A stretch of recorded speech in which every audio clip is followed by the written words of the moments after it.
Ang Panginoon. So, bahagi ho ng paanyayan ay pinapahayag sa Jesus. Ngayon ay huling linggo bago pumasok ang panahon ng Kwaresma. At ang paanyayan ni Jesus ay maging mabuting puno. At makikita ang puno sa kanyang mga bunga. Bahagi yun na kung saan ay pinaalalahanan tayo ng kung may kapal, pagkakataon, at hindi natin ito maiiwasan na makikita natin kung anong uri ng puno ang bawat isa sa atin. Kayong panyayan ay pinamanik na Jesus si Alin. Maging mabuting punong kahoy. Na kasi kapag ikaw ay mabuti, sigurado mabuti yung iyong bunga. Bahagi mo yun. Kasi sabi nga nakikita sa bunga ang uri ng punong kahoy. So lalong-lalo na rito sa kabundukan, makikita natin kung ito ba talaga ay mabuti kapag ito ay nagbubunga ng mabuti. Tayo rin, panyayan ay pinapahayag ng kung may kapal. Saan ito higit na makikita? Panyayan ay pinapahayag ni Jesus. Sa unang pagbasa, panyayan ay pinapahayag ni Jesus na alin? Sa aklat ni Propeta Sirach, na doon mo raw makikita yung tunay na tao saan? Sa pamagitan ng kanyang pananalita. So, kaya anong sabi dyan, ay huwag mo raw munang palakpakan yung isang tao hanggang hindi mo siya naririnig na magsalita. Yun yung paanyaya sa aklat ni Propeta Sirach na napakinggan natin. Sabagkat kung minsan ay mayroong pagkakataon, kasi kung minsan may mga taong akala natin ay mabuti pero doon kasi lumalabas sa kanyang pananalita kung talaga bang mabuti o masama. Kaya nga po sa atin pinanyayahan tayo ng Panginoon at ng simbahan alin. Huwag kang magmumura. Huwag kang magmumura. Bakit? Masamang salita yun eh. Bahagi ho yun. At kapag tayo ay nagsasalita ng masama, ay ang ating kinukuha ay ang mga bagay ng kasamaan.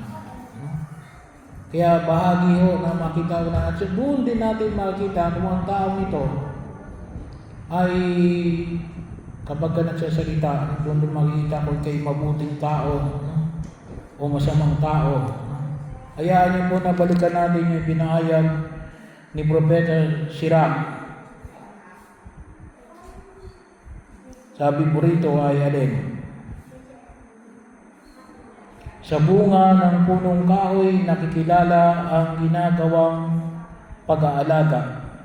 Sa pangusap ng isang tao, damdamin niya pag nahahalata. Huwag mo munang pupurihan ng isang tao hanggat hindi nakapagsasalita. Sapagat doon mo pa makikilala ang tunay niyang puso't diwa. So isa ho yun sa pamamaraan. Hindi sinabing doon lamang. Pero doon natin makikita kung ang taong bang ito ay totoo o sinungaling o nambobola lamang, o talagang nagsasabi ng katotohanan. Doon natin higit na makikita yung pagkilos. Bagamat may mga taong kung tawagin po natin ay nagkukunwari. Pero sabi ko nga, isa rin mo sana sa maipamamana ng mga matatanda sa mga kabataan ngayon ay ang kumilatis sa isang tao kung paano niya kilatasin yung kanyang pananalita. Ano? Kung ito bang taong ito ay nambobola lamang o nagsasabi ng katotohanan. Bahagi rin o ng pagkilala ng ipinapamanig ng puong kapal. Sa paanyaya ng ikalawa, sa bunga nakikita ang uri ng punong kahoy. So, ibig sabihin, may resulta. Kinakailangan makita natin yung resulta. Sapagkat ito baga ay, sabi na natin, sa isang punong kahoy, masasabi natin kung minsan hindi lamang yung ganda, pati yung lasa. Kapag at yun ay alin, nakikita talaga sa bunga. Kaya lang, napakatagal nun. Napakatagal nun. Bago mamunga, kalimitan ay may mga halaman na namumunga lamang. Mayroon lamang namumunga ng 3 months. Mayroong ibang taunan. Matagal yun bago makita. Kaya, pagkakataon na huwag kaagad-agad tayo. Huwag kaagad-agad tayo maniwala. Sapagkat itinuturo sa atin na Jesus. Kaya nga, anong kalimitan pinaalala doon sa mga scammer? Kung kapag minamadali ka, kalimitan sinasabi na, mauubos na ito. Kapag hindi ka nagmadali, mauubos na ito. Ay malaki ang chance na alin. Ay kung talagang maganda yan, bakit mauubos na agad? Dahil maraming bibili. Kung talagang maganda yan, marami pa rin gagawa niyan. Kaya kumisan, nanghinayang tayo, bibili na natin kaagad, pero later on, nakita natin alin, hindi pala totoo. Kasi bakit? Pinamadali tayo. Yung bunga, yung tunay na masarap na bunga, yung tunay na mabuting bunga, it takes time. It takes time. Bahagi yun. Kalimitan nga siguro, yung palay, 3 months yan. So, ayaw ko lang kung mayroong din siguro yung kamatis. 1 buwan. 1 buwan ba yung kamatis? Ilang buwan na yung kamatis? 2 buwan. 2 buwan yung kamatis. Yung pecha, ilang buwan? 1 buwan, 28 days. So, kita mo yun? Bahagi yun. May limit po yung panahon para masabi natin na mabuting punong kahoy ito, mabuting halaman ito. Hindi yung kakilala mo lamang, kagad mag-iisip kagad tayo. Kaya kung minsan, anong sabi nga? Hindi pwedeng ang bulag ay gabay sa kapwa bulag. Kinakailangan natin na pag-nila at isa sa itinuturo sa atin ng puong kapal, kung tutusin ko alin, yung karanasan natin sa pagkasaka. Yun ay natural law. Bahagi yun. Makita natin yung tunay na punong kahoy ay makita natin na alin. Para malaman talaga natin ay it takes time. It takes time para masabi talaga natin, mabuting tao talaga ito. Hindi pwedeng sabihin mo na ngayon mo lang nakita, sigurado ka na agad na mabuting tao ito. Hindi. Bahagi yun. Pagkakataon. Alam nyo, yung pagbabasa natin kay maganda yung kapag kayo ay may panahon, basahin yung aklat ni Propeta Sirach. Kasi doon ipinamamanig, katulad doon noong kahapon. Alin yun? Yung mabuting kaibigan.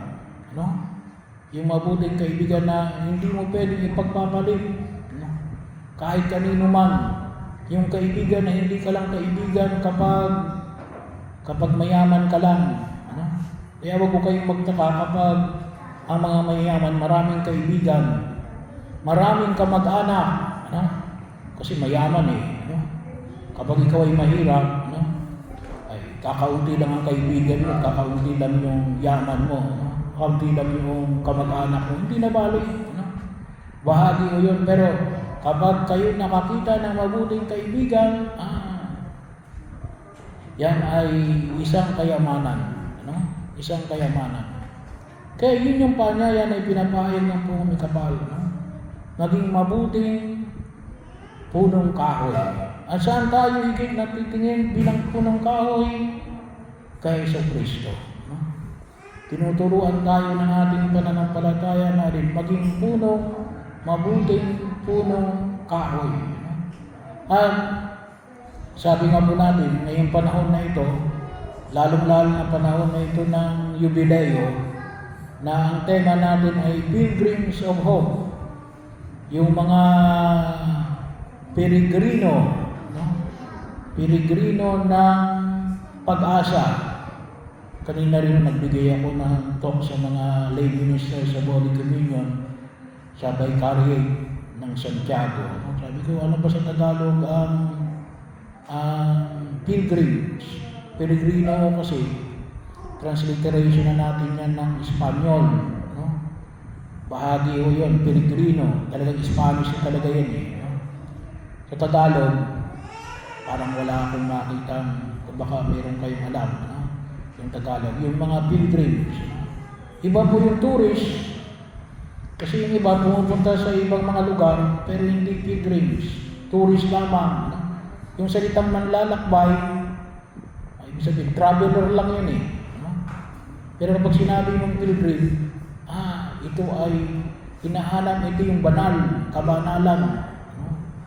Mga taong naglalakbay sa mga lugar na banal at naghahanap na alin na makatagpo ang bawat kabanalan.